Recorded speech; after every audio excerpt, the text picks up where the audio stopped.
Look in the mirror, say yes, I'm the best, best, best, best, best, best, best. Way too blessed, blessed.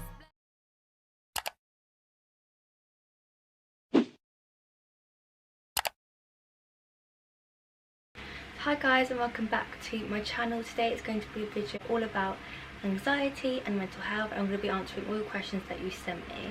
I'm sorry if you can hear a fan because it is so hot in here, and if I don't have one I will probably die. So let's get on to the questions. I have them all written down on my notes because I did do the Instagram story about like a month ago, and it has taken me a long time to film this, so I'm sorry, but yeah. So the first question that I got asked is, why do you have anxiety? This one is a bit of like a hard question to answer, just because you don't really know why you do have it. I think you've got triggers, you've got situations that you're in, and then it's when you have it. So it is kind of like a hard question to answer, but I would definitely say the reason why I am the way I am is probably because from my experiences at school. So that is probably my answer to that one. My second question was, what happened at school? Did you like it? No, I did not like it at school at all. Said reasons why, because of what happened there. I will go into depth about it. So I would say in like junior school, it's kind of when it kind of started. I say year 5 or year 6, I think. But obviously some things did happen, like before that. Like people used to make comments about my size, what I looked like. I got called fat. Obviously I got called this because I was more developed than all the other girls at school, because obviously I had hips, I had boobs, I started puberty more earlier. So obviously I got called these names because obviously I'm a bit more chunkier than all the other girls, because obviously they were small, they were like little, do you get what I mean? So I was a bit more different to them. But I remember a group of girls made a comment about my boobs, and they were saying how like I had tissue down them, and that was wearing a padded bra, and that like your boobs aren't real, like you're doing something. But obviously I wasn't. I was literally just wearing those little bras that don't have any wiring, or those little crop tops that you used to wear when you were younger, something like that. That's kept to me because obviously I remember it. I literally remember who said that to me, the girls, everything. So obviously that happened when I moved to like year 7 and into the bigger schools. That's when I kind of more was aware of everything and what was said to me. I remember these girls, obviously again, I remember who they are. They said to me that I had tree trunk legs and like thunder thighs, that sort of thing. So obviously I haven't got the most smallest thighs, but now I'm like, who cares? Literally, who fuck cares? I look back at it, I was not fat at all. Obviously curvy, yeah, I've always been that sort of way, but I've never ever been skinny, but I was a shy person. I never spoke up for myself. They picked on me because obviously I'm an easy target. But yeah, so that was obviously said to me, and then I kind of started from there, from people being horrible to me, that I obviously stopped eating, my image, very insecure about how I looked and like how I looked in clothes, if I put on weight, stuff like that. And then I started not being able to eat at school in front of people, so I used to go for the whole day without eating. And then I did move school to a school that was closer to me, and then it was happened there as well. He would be horrible to me, My nan passed away, and then like 6 months later my granddad passed away due to what we're talking about now, from suicide. So it kind of affected us a lot. It was a shock, and obviously going through that, like when you're at school doing exam stuff, it's very hard as well. Seeing your family and your mum where she was and stuff like that, it is very hard. And this is obviously why as well I want to talk about this, and I want to make being able to talk about things known, because it is something that means a lot, and it's something that is around my family. So I do want to help people with this, and also tell my story. Even if that helps one person, that will mean like the world if I help one person. So yeah, going off topic, but and then that happened, and then I moved back to the other school that I was originally at, which I shouldn't have. And literally I felt like basically my friends basically turned against me, turned around on me, and I felt like obviously I was alone. I had nobody to really turn to. I had to go into a room by myself at lunchtime and break time, and then yeah, and obviously that is upsetting because you've moved back to this school. So yeah, that's basically what happened. And it just also as well, I was always late. I never used to go to form or assembly because of my anxiety. It was so bad. I used to work myself up about getting ready for school, about going. I used to be very OCD with my makeup. If it wasn't perfect, I had to wipe it all off and start again, just because of these little comments, because I was so subconscious about my image, about how I looked, having to be perfect, because I was literally so scared about what anyone would say. So yeah, fun times, love school. What happened when you had an eating disorder? Well, I used to starve myself throughout the whole day, and I lost lots of weight in a very short period of time, which is very dangerous. And yeah, basically I was so scared to put on weight. I would weigh myself every morning and every night.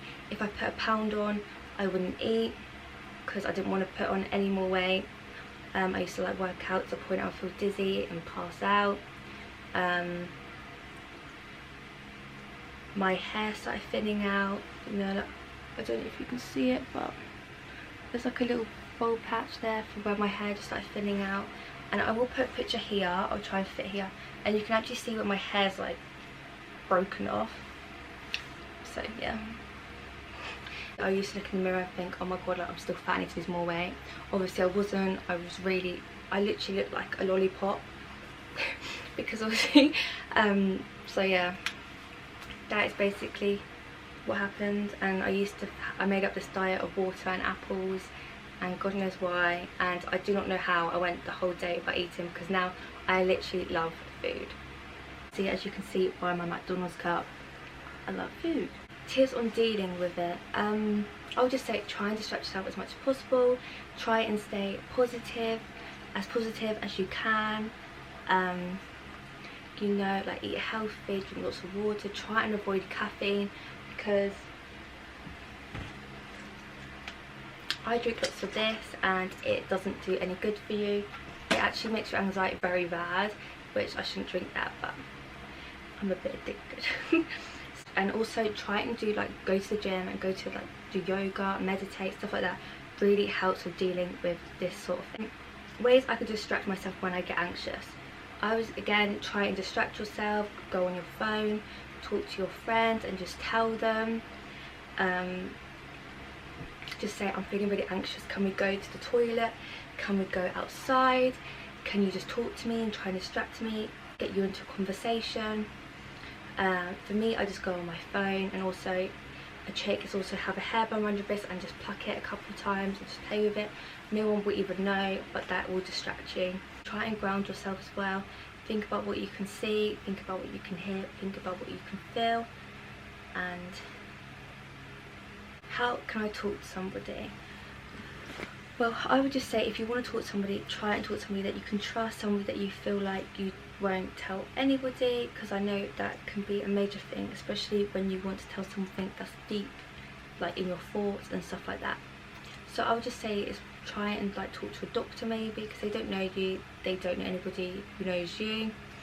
So, and also they can actually help you, they can give you things like where you can go for counselling, or they can give you some medication, some therapy.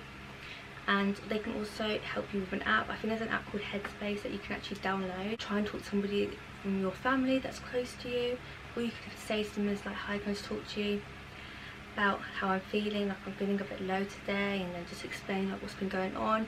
It doesn't matter how small or how little the problem is, everyone gets anxious about the smallest things. Don't feel like anyone will judge you if you do talk about how you feel. So someone asked me, do I have days where I feel like shit? Yes, I do. I think that's for everybody. Everybody has those shit days, everyone has good days. And you know, I have days where I feel like, oh, I feel real ugly today, like I feel like this today. And you know, you compare yourself to other people, and that's a normal thing that's going to happen, especially when you follow lots of like models or like, you know, like Instagram influencers and stuff like that, it will make you feel like that. But all I have to say is follow positive Instagram accounts which give you inspiration, make you feel positive. I try and put positive captions on my photos, always try and put a positive quote also on my story, because I just don't want my Instagram to be based around all fashion and me posting selfies and photos, because I know that it can make people feel like shit and stuff like that. So I try and make it as possible, as positive as it can be on my Instagram.